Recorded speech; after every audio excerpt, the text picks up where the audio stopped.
بسم اللہ الرحمن الرحیم۔ کچھ لوگ ماہ ربیع الاول کے آتے ہی ایک حدیث نشر کرنا یعنی پھیلانا شروع کر دیتے ہیں کہ جو بھی اس فضیلت والے ماہ کی مبارکباد سب سے پہلے دے گا اس پر جنت واجب ہو جائے گی یا اس پر جہنم کی آگ حرام ہو جائے گی۔ تو کیا یہ حدیث صحیح ہے؟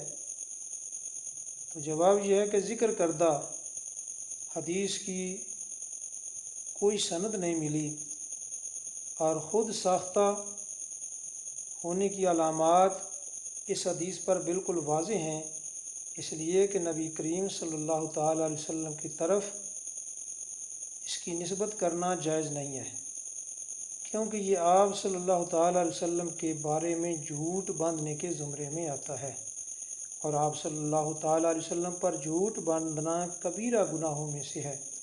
اور رسول اللہ صلی اللہ تعالیٰ علیہ وسلم کا مبارک فرمان ہے کہ جس شخص نے میری طرف منسوب کوئی حدیث بیان کی اور وہ خدشہ بھی رکھتا تھا کہ یہ جھوٹ ہے تو بیان کرنے والا بھی دو جھوٹوں میں سے ایک ہے۔ صاحب مسلم نے اسے اپنے صحیح مسلم کے مقدمہ میں بیان کیا ہے۔ امام نووی رحمۃ اللہ علیہ اس حدیث کی شرح میں فرماتے ہیں، اس حدیث میں نبی کریم صلی اللہ تعالیٰ علیہ وسلم پر جھوٹ بولنے کی سنگینی بیان کی گئی ہے، اور جس شخص کو اپنے ظن غالب کے مطابق کوئی حدیث جھوٹی لگی پھر بھی وہ آگے بیان کر دے تو وہ بھی جھوٹا ہوگا، اور جھوٹا کیوں نہ ہو وہ ایسی بات کہہ رہا ہے جو آپ صلی اللہ تعالیٰ علیہ وسلم نے نہیں فرمائی۔ شرح صحیح مسلم جلد اول۔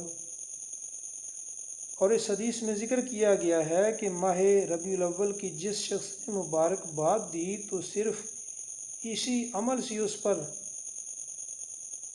جہنم کی آگ حرام ہو جائے گی اور جنت اس پر واجب ہو جائے گی۔ یہ بات حد سے تجاوز اور مبالغہ آرائی پر مشتمل ہے، جو کہ اس حدیث کے باطل اور خود ساختہ ہونے کی علامت ہے۔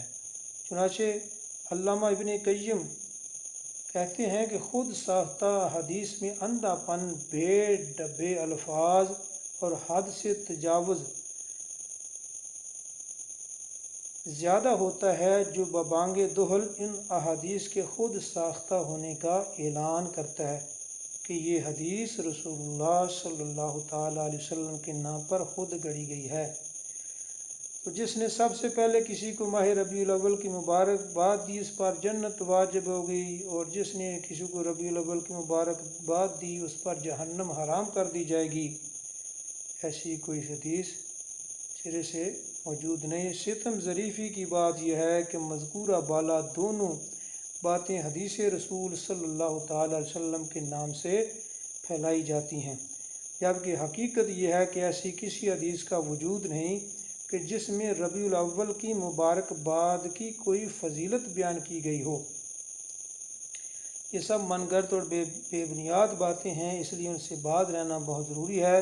رسول اللہ صلی اللہ تعالیٰ علیہ وسلم کا ارشاد گرامی ہے کہ جو شخص ایسی بات بیان کرے کہ جس کے جھوٹ ہونے کا گمان ہو تو ایسا شخص بھی جھوٹا شمار ہوتا ہے، اور اس شخص کے جرم کی تو انتہا نہیں کہ جو جان بوجھ کر رسول اللہ صلی اللہ تعالیٰ علیہ وسلم کے نام سے جھوٹ بولتا ہے۔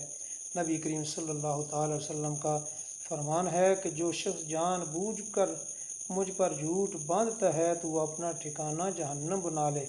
چنانچہ کسی بھی ایسی پوسٹ کو شیئر یا اپلوڈ نہ کریں جس میں ربیع الاول کی مبارکباد کے متعلق کسی فضیلت کا ذکر ہو۔ معاملہ دین ہے، اس لیے بہت زیادہ احتیاط کی ضرورت ہے کہ کہیں نیکی کے جذبے میں ہم گناہ کی گہری وادی میں ہی نہ گر جائیں۔